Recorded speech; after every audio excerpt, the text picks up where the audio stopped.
un article d'exportation lausannoise vers l'Angleterre du XVIIIe siècle. L'eau d'Arquebusade, l'exemple de la maison Fabre-et-Bois au début des années 1790 Hugues Jaillet. Une interrogation s'impose alors. S'agissait-il d'un courant unilatéral d'importation dans le sens Angleterre-Suisse?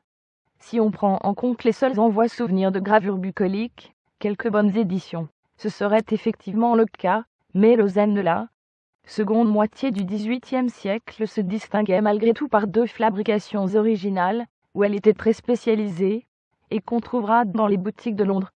A.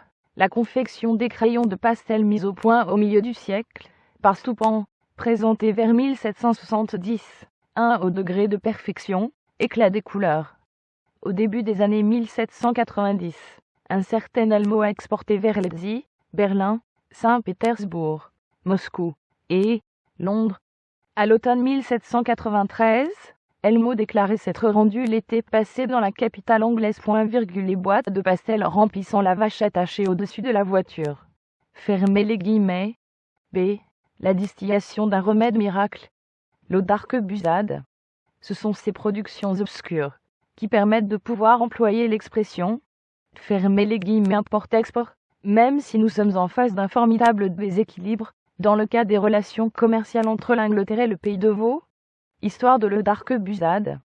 L'eau d'Arquebusade, l'exemple de la maison Fabre-et-Bois au début des années 1790. Partie 4.